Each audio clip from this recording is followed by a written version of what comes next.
Olá, obrigado por você estar aqui na Anatomia Esportiva mais uma vez. Prudência, canja de galinha, nunca fez mal a ninguém. Para quem acredita, um pouco de água benta, paciência e bom senso quase transformam o mundo num mundo perfeito. Mas nós sabemos que mundo perfeito não existe. Eu volto em alguns segundos.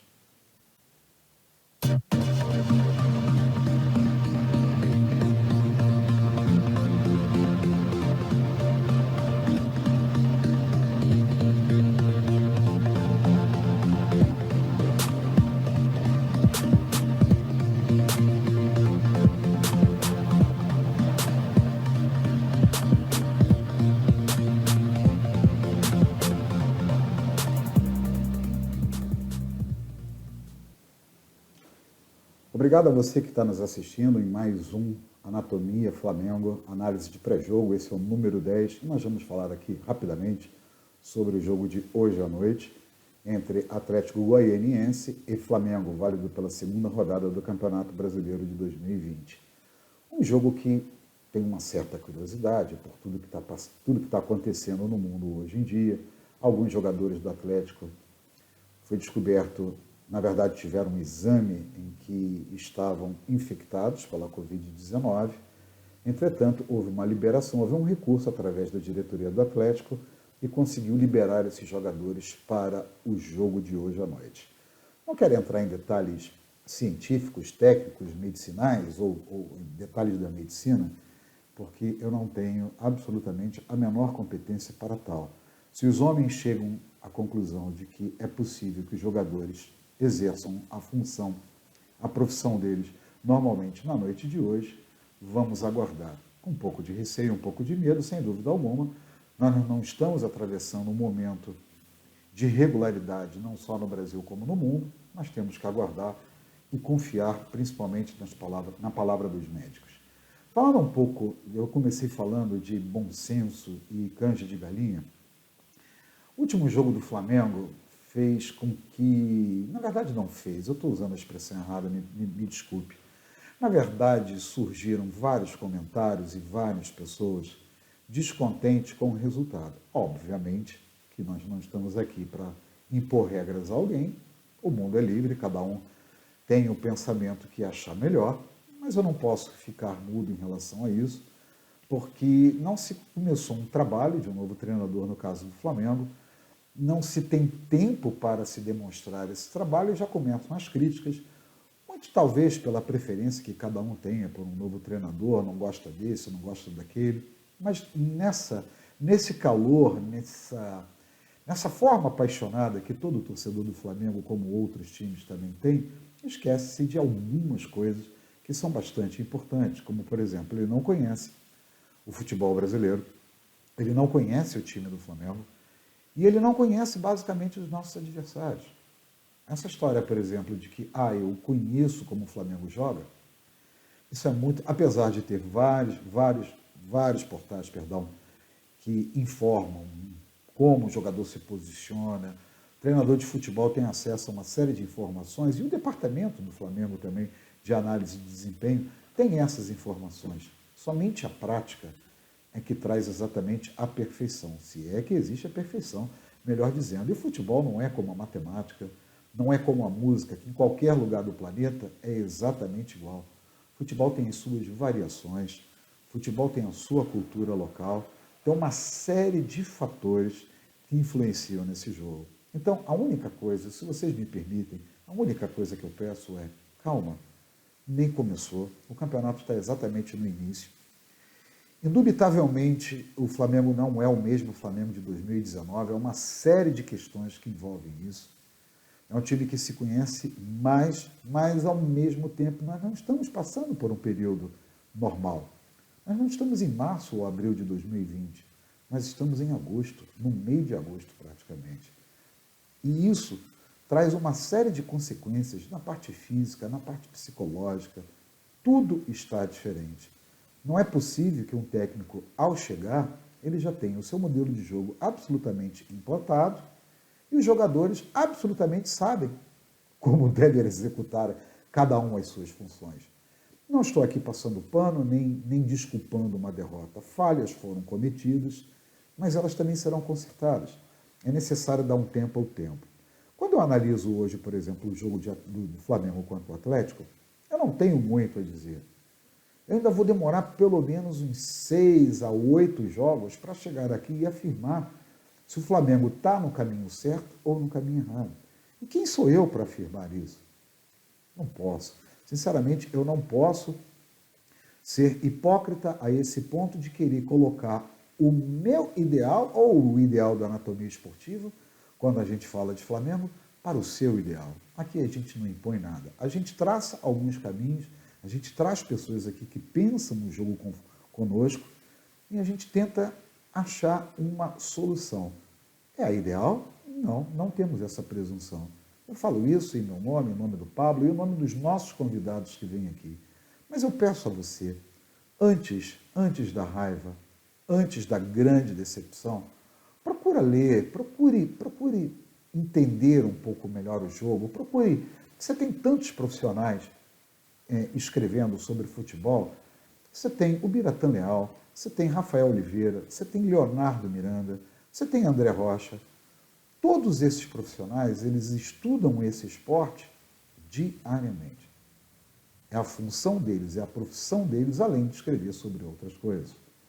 Eu apenas estou citando 4, eu poderia citar aqui 8, 10, tem vários outros profissionais que vocês podem, pelo menos, basear a sua impressão. Já que estamos falando de Atlético Goianiense, que é o adversário da noite de hoje do Flamengo, vamos trazer aqui agora, mais uma vez, agradecendo ao Futuri pela sessão de um dos seus analistas, que vai analisar exatamente o nosso adversário no dia de hoje. Não exatamente em relação a esse jogo, mas, de certa forma, o Atlético como no geral. Com vocês, Henrique Lete. Saudações, Pascoal, todos os amigos do Anatomia Esportiva. Vamos falar um pouco então sobre o Dragão, o Atlético Goianiense, que teve um bom início de ano, não foi derrotado no campeonato estadual, só que claro, né, a gente sabe que o campeonato goianiense ele não tem um nível técnico similar ao campeonato brasileiro da Série A, então a gente não pode esperar que o Atlético Goianiense tenha nada parecido com isso na Série A. O comando técnico do time, eu acho que é um dos principais pontos, ele é responsabilidade de Wagner Mancini. E o Wagner, ele assumiu a equipe durante a pandemia. O time iniciou o ano sendo treinado por Cristóvão Borges, que mesmo jogando bem, o time com alguns bons resultados, ele acabou sendo despedido. E aí o seu interino, Eduardo Souza, assumiu a equipe, pouco mexeu a base criada por Cristóvão e garantiu bons resultados no campeonato estadual. A sequência do ano do time, a gente ainda tem essa expectativa para ver, mas a gente não pode esperar nada muito diferente de uma briga na metade de baixo da tabela, quem sabe contra o rebaixamento. Os principais destaques da equipe já estavam no time que subiu no ano passado na Série B. Eu falo de Jorginho, o camisa 10, um meia bastante articulador, que quem acompanhou bastante o Campeonato Brasileiro de 2017 se lembra. Ele teve foi um campeonato interessante por parte dele, o Atlético Goianiense foi muito ruim, caiu com bastantes rodadas de antecedência, mas ele foi um jogador de bastante destaque justamente por sua qualidade técnica. E é ela que ele carrega para esse meio ao lado de Mateuzinho. A equipe que atua num 4-2-3-1, tendo, portanto, o Jorginho atuando como um camisa 10 centralizado e o Mateuzinho, um jogador que atua aberto, mas ele pode também fazer esse movimento por dentro e ele recompõe muito bem na marcação, afinal ele também é um volante, ele jogou ano passado na Série B por muito tempo como um camisa 8.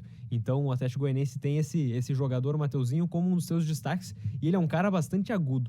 Ele pega a bola, ele vai para cima, ele tenta a finalização, tenta o drible, e isso tem ajudado muito o Atlético no ano. Assim como a ofensividade do atacante, Renato Kaiser, que é o artilheiro da equipe até o momento na temporada. Ele é um jogador de boa movimentação, mas principalmente de uma grande finalização.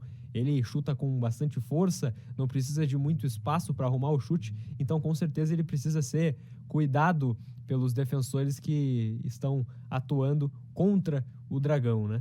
E além do Renato Kaiser, do Mateuzinho, do Jorginho, normalmente quem atua na ponta esquerda, na meia esquerda desse 4-2-3-1 é Gustavo Ferrares, aí já um jogador que não tem aquela qualidade técnica que a gente espera de um time que está na Série A querendo brigar por cima, então ele está aí junto com o que é esperado para o Atlético Goianiense, então não existe um grande risco em relação a esse jogador. No meio de campo, a dupla de volantes é uma dupla bastante marcadora. Marlon Freitas e Edson, eles têm uma presença bastante física no meio e eles chegam mais na frente, principalmente o Edson, que tem um pouquinho mais de passe livre para chegar próximo à área, para tentar algum arremate de longe ou quem sabe dentro da área. O Marlon é um cara que fica um pouco mais, ele tem um passe bastante qualificado e então é de se esperar que ele esteja mais participando da construção junto com os defensores. Na zaga, eu faço um destaque para o zagueiro que é jovem e é de bastante qualidade e se chama Oliveira. É bom ter um olho nele, porque ele já fez uma boa Série B no ano passado, ele tem 24 anos,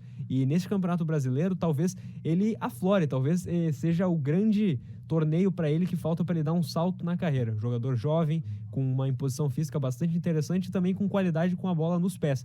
Isso a gente sabe que é muito importante. O último destaque que eu faço é em relação à lateral esquerda, Nicolas Vecchiato. Um dos bons jogadores do time no ano passado, renovou, ele é do Atlético Paranaense, está emprestado até o final do ano, e ele é uma das boas armas da equipe, principalmente no ataque. Ele, além de ser o cobrador de bolas paradas, quando a equipe está em organização ofensiva, é ele quem recebe muitas vezes a bola na esquerda para botar lá na área. Ele tem uma boa pegada e costuma ajudar a equipe nesse sentido. Então é isso, não há muitas expectativas em relação à equipe para brigar na metade de cima na tabela, mas é um time que tem bons jogadores, tem boas valências e quem sabe pode assustar alguns grandes em algumas partidas específicas. Feitor, um grande abraço. A você também, Henrique, muito obrigado pela sua generosidade, muito obrigado ao pessoal do Futuri, sempre nos ajudando. E você precisa conhecer um pouco mais o trabalho desse pessoal lá do Futuri. Os endereços do Futuri estão aí na descrição desse vídeo. Para falar mais um pouquinho apenas de Flamengo, depois nós vamos falar da escalação básica, né? Só fazer uma rápida comparação em relação ao Flamengo de Jorge Jesus e esse Flamengo, esse possível Flamengo, que ainda não se tem noção se vai acontecer ou não, mas assim, uma rápida coisa para vocês pensarem e não ficarem comparando. O time de Jorge Jesus, basicamente, tinha uma liberdade de movimentação muito grande. Encaixou muito bem alguns jogadores, entendeu? Como o Everton Ribeiro, a chegada do Gerson, o Arrascaeta, o Gabriel e o Bruno Henrique. Basicamente, assim, todos se procuravam dentro do campo, entendeu? Se apresentavam. Era uma movimentação muito grande. E a referência básica era a bola. Quanto mais rápido a bola, quanto mais perto a bola estava, melhor era a opção que estava ali por perto. Já o Domi, se ele manter, ele segue uma outra escola completamente diferente. Como se tem colocado aí, a referência dele é o espaço, e o espaço é a base da distribuição das peças. Bem diferente desse modelo. Os jogadores precisam preencher esses espaços pré-determinados. E a partir daí se consegue o que a gente chama de alta posse de bola. E a partir daí vai se criar algumas vantagens específicas. Isso vai acontecer agora, exatamente no jogo contra o Atlético?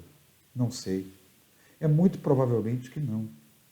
Mas é possível que a gente consiga um pouco mais de calma e daqui a um tempo a gente vai ver se esse time vai se adaptar ou não a esse estilo de jogo.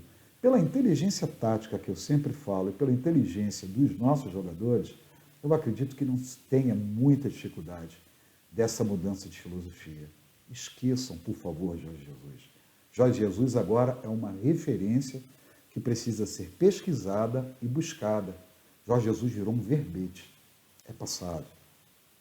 De um tempo para cá, o treinador do Flamengo é o Dominique Thuram. E não é mais Jorge Jesus. Parem, por gentileza. Não é apenas um pedido com essas comparações. Parem. Futebol não é igual a outro. É bastante diferente. Assim, eu me despeço, agradecendo a você por ter visto até esse momento o nosso vídeo, pedindo a você para que deixe aí o seu like, o seu comentário, e se você não é inscrito da Anatomia Esportiva, por gentileza, faça a sua inscrição. O Anatomia Esportiva se despede. Até uma próxima. Fiquem todos bem.